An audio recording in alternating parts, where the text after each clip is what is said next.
Hello everyone, welcome to the P1 program. This lecture is called P106.1. In this lecture, we are going to look at one-dimensional motion, two-dimensional motion, and projectile motion. So basically, what we have done earlier is that we had a coordinate system where x was an axis and time was another axis. So we represented the variation in the position of x as a function of time, and we represented that, and we looked at problems, different problems where one dimension was there, one dimension was varying. So that's the problem that we did. Now what we are going to do is that we are going to change it up, and we are going to introduce two dimensions. So in order to introduce two dimensions, we can see that this graph as you can see right now consist of two dimensions, y and x. So there is an internal axis of time hidden in there, which we will discuss right now. Before that, you can understand that a vector can be represented, r can be represented in terms of x and y intercepts. It can be written as x of x cap plus y of y cap. We can write it like that. Now if there is a time axis inside like this, if you have a plot like this, so that the x and y are constantly changing, right? X and y are constantly changing with time, then there is a hidden time axis. So even if it is x and y axis, the time axis represents the changes in x and y at different values of t. Okay, so if that's the case, then we can say that a vector can be written as r of t can be written as x of t x cap plus y of t y cap, right? So it will be changing like that. So x of t means only that the value of x at t equal to 2. Similarly, y of t, y1 of t or y2 of t, all that is represented just by the time scale being 1 or 2 or 3 or n or something like that. That's the change that is introduced. Now we can say that, we can clearly say that a vector r uh, being written as x times x cap plus y times y cap is a basic representation which we understood.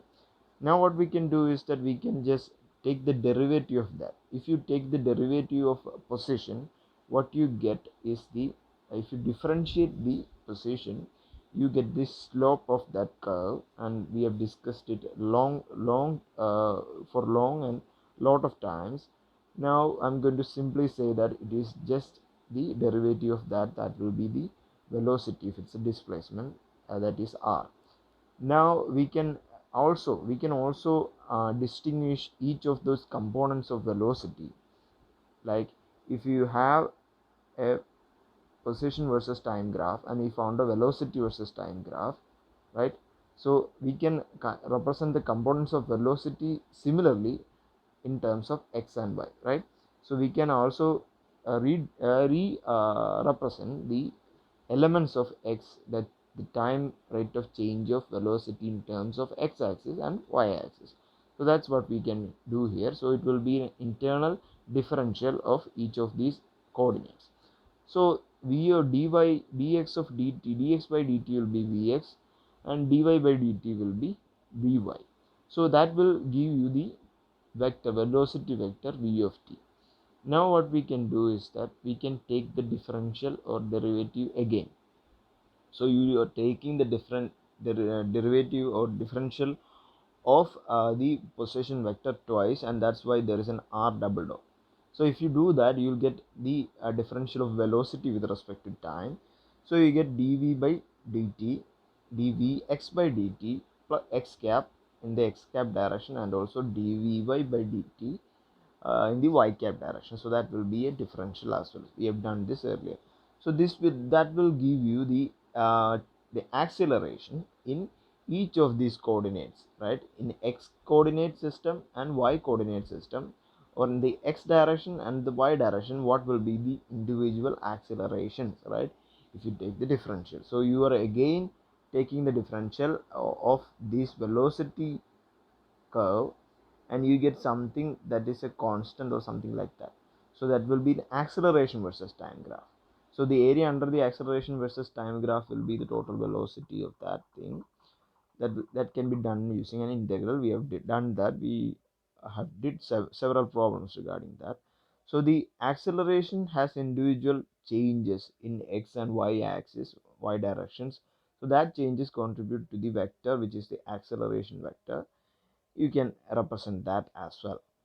Now, these are the basic things that we have discussed up until now, right? Now what we are going to do is that we are going to change things and advance things in two-dimensional motion. Let's look at projectile motion. What is a projectile? So before explaining that, if you are a guy or a person standing here and you throw a ball at an at some angle or something like that, you just throw the ball up, or not straight up or straight forward, but in an angle, right?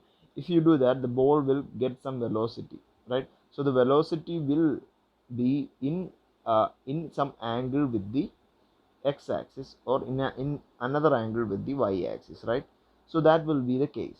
So if that's the case, then if there is no gravity on earth, then you can clearly say that the ball will go straight up to infinity. So it will go straight up, it won't stop at all, right?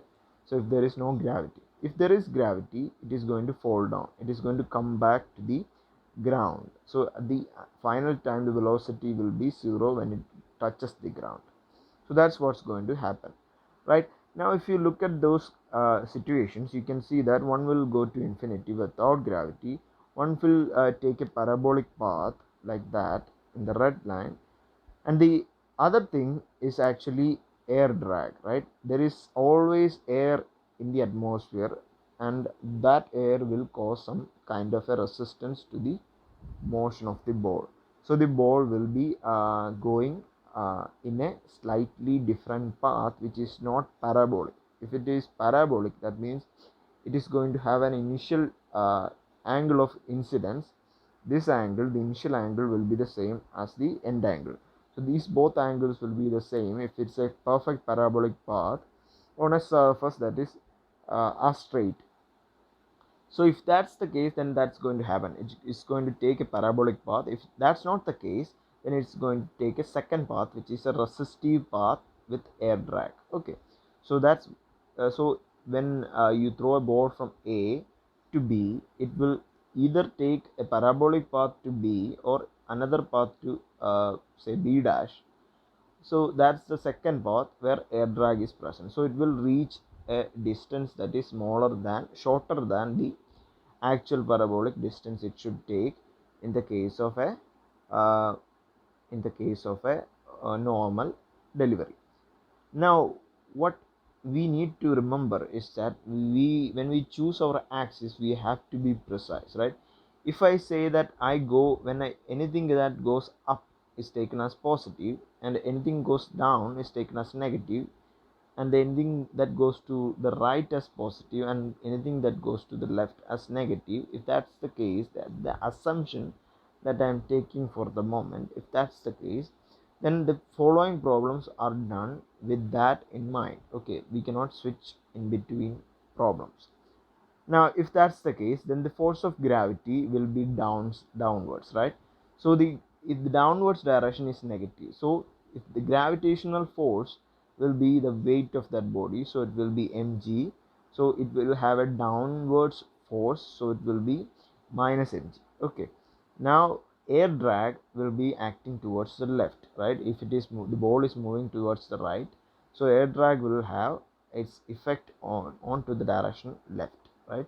So in this direction, so you can clearly see that it will have the air drag, which will be we will explain it later in the course, because at the moment it is not I haven't introduced Newton's laws, I haven't introduced any resistive motions or friction or anything like that. So we are in the basic terms.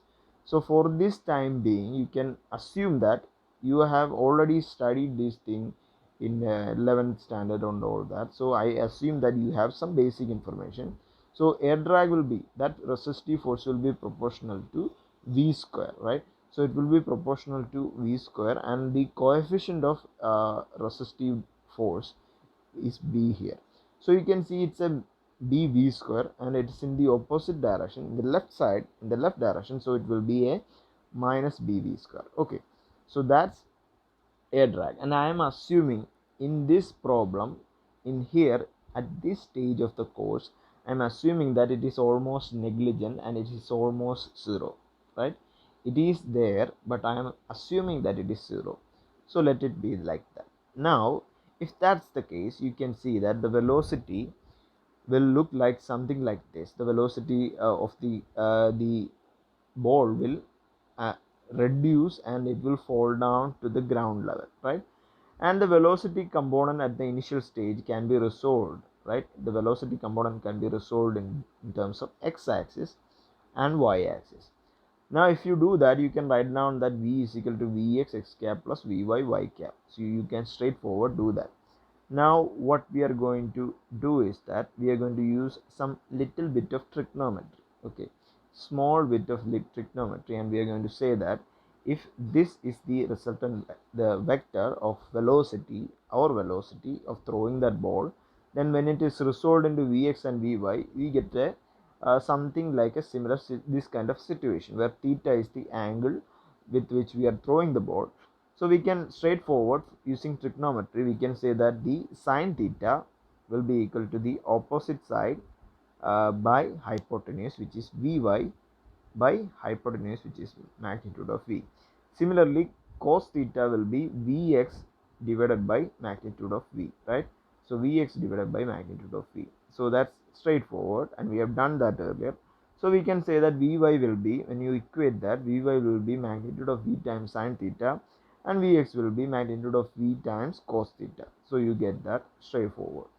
Now what we can do is that we can write down the vector in terms of its original form as components. So V will be composed of some V cos theta in the x-axis and some V sin theta in the y-axis. So the components are there. Now for fun, if you reverse that, we can find out the magnitude. Okay, let's just straightforward looking at this diagram, and you can see there is a 90-degree here. If you have the apply the Pythagoras theorem, so magnitude of V will be Vy square root of Vy square plus Vx square. So that's straightforward using the Pythagoras theorem itself. So when you substitute that back into this equation, you get V as clear as that. So it's a reverse checking which I have done for fun. So there is no actual reason for that. So that's the case. If that's the case, then we can also define theta. So tan theta, if you look at that plot, you can see that tan theta will be opposite by adjacent. So that will be Vy by Vx. So tan theta is Vy by Vx. So that means theta will be tan inverse Vy by Vx. So if you get at some place, if you find out Vy or Vx, you get that that values, then you can straightforward find tan theta. That's a trigonometrical property that you can use always to find out the angle of throwing. Okay, that's a added information. Anyways, now getting to the actual problem, you can see that the projectile will be influenced by gravity. So the force of gravity, as we have explained earlier, is just minus mg times v y in the y cap direction. So it will be in the y cap direction. In the downward direction, that's why there is a minus sign. Again, remember that. So F total will be Newton's second law states that any force will be can be equated as ma, right? So mass times acceleration is the unit of force. So any representation of force can be done on the basis of that. So it has the dimensions of force. That's the dimension of force. Now you can equate that. So we know the gravitational force here existing, and in the y cap direction, that means in the y cap direction, may, that's why there is an ay here.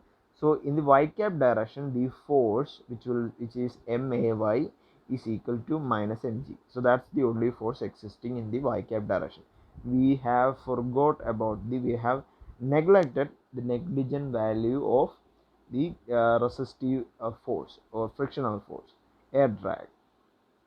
So that ay is minus g here. Okay, that's why we can say that mg is equal to may is equal to minus mg. So you can say that ay is equal to minus g. Similarly, m in the x-axis. In the x-axis, you can clearly see that the ball is moving like that. there is no force in the x-axis. So in the x-axis there is no force acting. uh, there is only gravity without the resistive air drag. Only gravity is remaining, so gravity is not acting in the x-axis. So you can clearly see that there is only gravity in the y-axis, and the x-axis there is only the linear motion. There is no deceleration or resistance or acceleration or anything like that. So you can say that max equal to 0. So you can say ax equal to 0. Okay, right? There is no force, so ax is equal to 0. So that also in place. Now if you look at the y-x plot, you can see that the you can write down the equations of motion. So the xt plot, for that, before that, let's write down the equation of motion, right? So equation of motion states that we have already derived this, we have done this, all the derivations from scratch. Now I'm just rewriting this equation. So x equal to initial position plus the velocity times time plus half acceleration, the x-axis, times t square. So that will be equation 1. Okay, you might want to note it down because I'm going to be mentioning these equations as equation 1 or 2 in the later part of this lecture, so that if you want to remember, you have to note it down which equation it is. So here x0 is equal to 0 and ax equal to 0. So we have found out that. So that means we can substitute that back into this equation, and you get x will be equal to x, the first term and the last term vanishes, and we get vxt. So vx is just v cos theta, right? No. The first term and the second term vanishes, and we get x equal to vxt, right? So we can write down that so x is just vxt, and there is a slight mistake that I have written down. This is not necessary. So x equal to v cos theta times t. So this is not needed. This equation is not needed to be represented. Anyways, x equal to v cos theta times t will be the position in the position in the x direction. So you can write down that that position, that x will be the total uh, the okay. If you look at this graph, you can straightforward see that the endpoints, these two endpoints will correspond to the total displacement in the x direction. So there is an actual displacement. If you look at this, there is an actual displacement in the x direction, right? So there is an actual displacement. This will be the x displacement. So that displacement can be represented by just using the endpoints, the difference between the endpoints, right? So the area under this curve will be the total distance. Okay, so the area under that will be the total distance, and the difference in length between the endpoints will be the displacement. Okay, so that's also in place. Now if you look at the y-axis, so now I have represented y in terms of t. So for that, I have to write down the equation of motion, the first equation of motion of position. So you can write down y0 plus v y t plus half a by t square. So that will be the equation. You can write it down as equation 3. And you can take the derivative of that if you want. You get vy minus gt, right? So ay will be minus g. So that's why here it has become minus gt. So when you take the derivative, you get differential. When you take the derivative with respect to t, you get y0 will be cancelled, and the vyt will become vy, and there is a minus gt for the derivative of half ay t square. So that's what's going to happen. So the velocity equation, which is equation number 4, remember that. So that's the velocity equation for y-axis. Now if you plot this graph, of position versus time graph, this second, third equation, this graph, if you plot that, you'll find that the plot will looks like this. That means the velocity, the position is going to increase, the displacement is going to go high up to a maximum and then come down back to the ground. So that's what's going to happen, right? So in the y-axis, the displacement, if you want to remember what I said last time. So the displacement is just the endpoints. So if you look at these two endpoints, the difference in endpoints is just 0, right? So the difference in any height of these endpoints is just 0. So that means the displacement is 0, and the area under the curve will give you the total distance. So the total distance is actually there, but the displacement is 0 in the y-axis. Now again we have found out the velocity equation. Here you can clearly see that velocity ay is here, the acceleration ay is just minus g, straight from forward from the equation you can do that. So the acceleration is just g. So we got all that looking at the equation itself, looking at this plotting this graph. We found all this out by writing down the equations of motion and plotting the graph, right? So now what I'm going to do is that I'm going to look at this thing in another way, right? I'm going to look at this from another perspective, which is something that we have done, the area under the graph using integration. So you can see that x dot will be vx times t, right? So it's the velocity, that is differential of x with respect to time. So it will be v of x t final.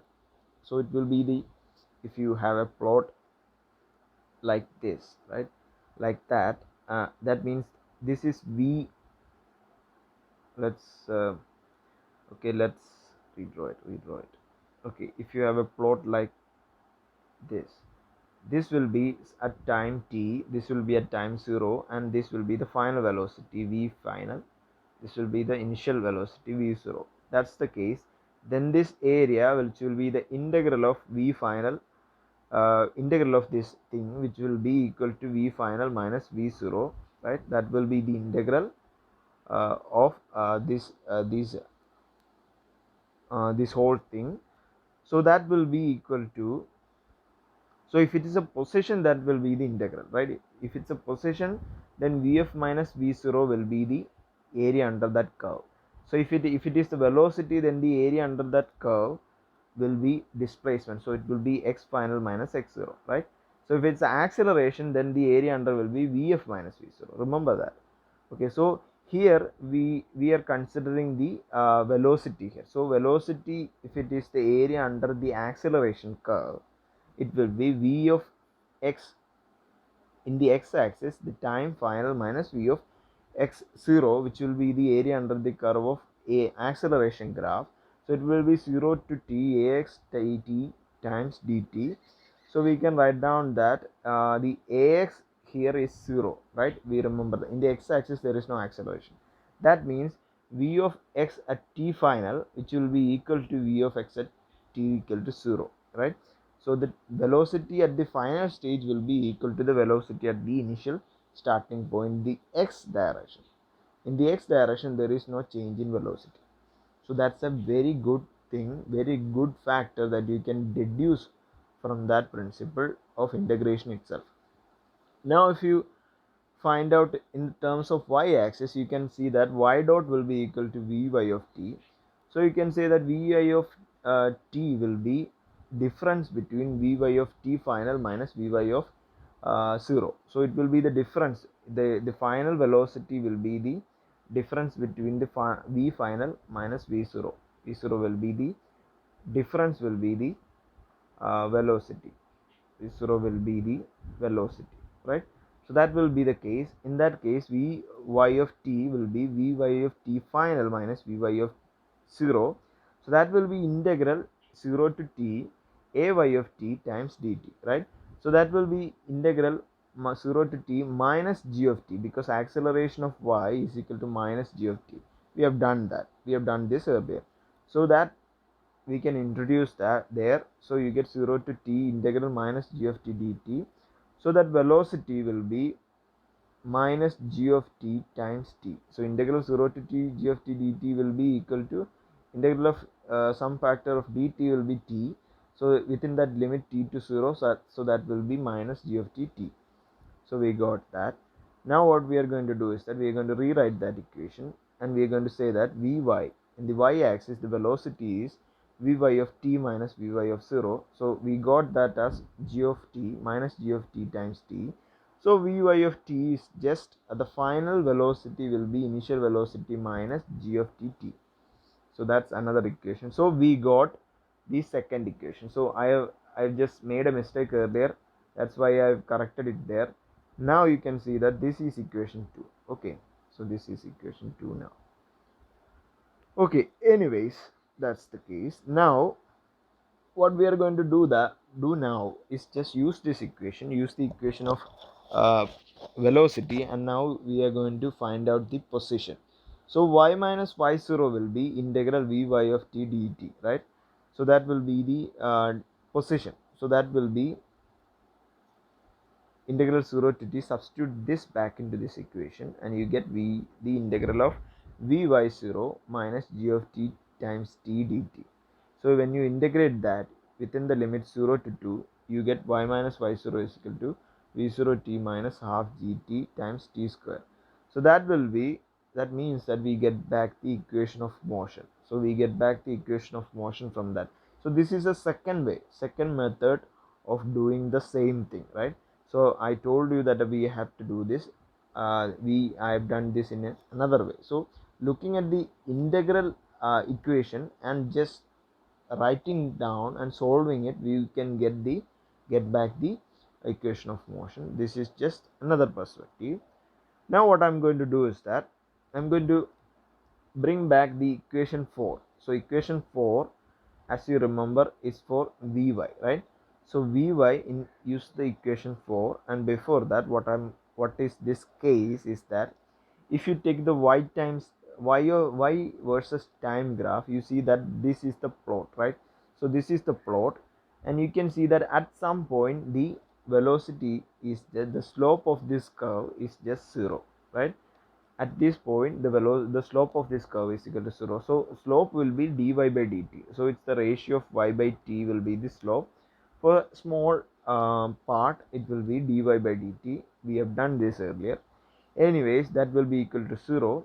So that's the case. That means velocity equal to 0. The velocity in terms of y axis. So y velocity is equal to 0. So now we can say that vy is equal to 0. So vy will be equal to, if you substitute use this equation 4 and substitute that back, vy 0 is just minus g of t times t. So that will be equal to 0.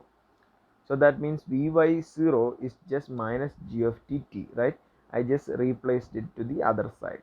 Now what we can substitute back is just, we know the what the value of vy is. Vy is just v sine theta, right? Vy 0 is just v sine theta. So substitute that back here and bring this g of t downside. So you get g of t here. So time will be, so the time to reach this point will be found out as v time is equal to v sine theta by g of t. So that's called time, right? So that you found out the time.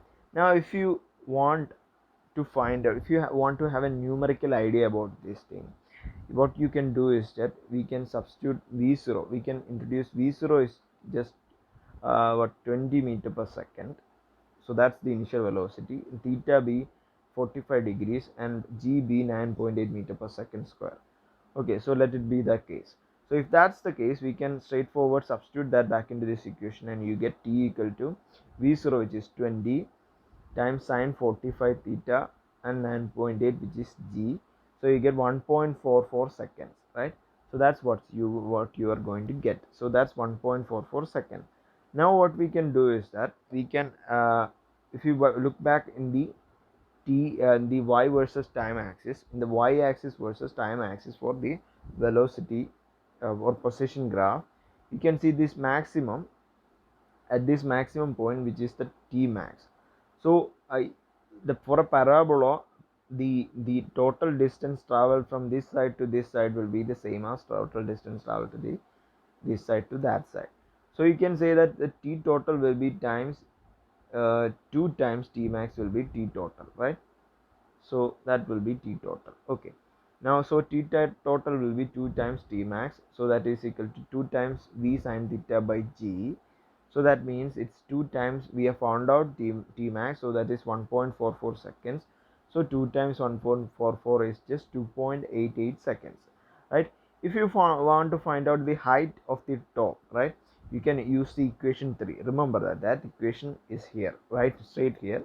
So y is equal to y0 plus v0 sine theta t minus half gt square. So if you use that and we substitute that t is equal to t top equation into this equation, right, into this equation, you get y is equal to y0 plus v0 sine theta times t, which is v0 sine theta by g, minus half g times v0 sine theta by g the whole square, right? So I just substituted that back in. Now we get is y max is equal to y0 plus v0 sine square theta. So it has become sine square theta by g. I just took it out, this whole thing out in as common, and the on the inside you get half 1 minus half here, right?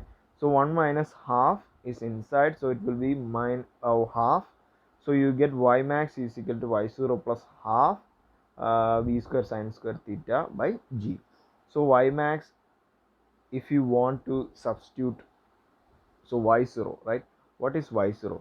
So if you have a guy, okay, if you have a guy like this, standing here, then his height will be 2 meters. So that will be the y0. So initial value, starting point or initial y value, right, that will be 2 meters. And also so that is v0, y0 is equal to 2 meters, v0 is 20 meter per second. We have done that problem earlier, and g is 9.8 and theta being 45 degrees. If that's the case, then y max is just you can find, you substitute that into the equation, this equation, and you can get y max equal to 2 plus half 20 square plus 20 square times sine square 45 by 2 times g, which is 9.8. So you get 12.2 meters. So the total height is 12.2 meters. That's the height the ball is going to go up. That's the maximum height. Okay, now if you want to find out the range, the distance from the starting point to the ending point, so what will be that distance? That's called the range. So the distance is x total. Okay, that's the distance. So from equation 1, you remember that this is the equation 1, which is the displacement equation for in the x-axis. So you can see that x0 is equal to 0. You start from 0, right? You start from 0. This is x0 here. So you start from 0, and next thing is what, x0 equal to 0, and also acceleration in the x-axis is also 0. So you can say that it will be v x0 will be equal to 0 plus v cos theta times t final plus 0. So that is v cos theta times 2 t top, right? So t top times 2 will be t final. We have done that earlier. Now we can substitute that equation back in. T top was just v sine theta by gt, and so x will be equal to 2 v square cos theta sine theta by g. So that will be the range equation for range, right? So solving that and substituting that back in. If you want a realistic example, you can remember the last problem, last thing that we did. We found out that for that different case, for 20 meter per second initial velocity, we found out that total time was 2.8 meter per second, right? So with that, in case, you can just substitute that back in. So it's v cos theta times t top total, so that is 20 times cos 45 times 2.88. So that's the total range, which is equal to 40 meters. So so far we have done the projectile, and we have found out what the equations regarding the range and the height. So range and height, and we have done what the time take, how much time will be taken for this thing to reach from here to here. So how much will be the time to reach the top, also we have found out. So it was 40 meters for that example, and 12.2 meters height it went if you were throwing it at from 2 meters height. Okay, so that's all. I think I have covered all the aspects of projectile and two-dimensional motions basics. So I think you got a decent understanding. And if you have any suggestion regarding this mode of lecturing, so it will reduce the time substantially, and you can do more problems if I can write it down earlier and read it out. So that's why I just tried this out. If you have any suggestions, like you need a earlier version or you need some more advancements, just down in the comment box, just type down that your feedback, type down your feedback, and please subscribe, right? Thank you guys for watching.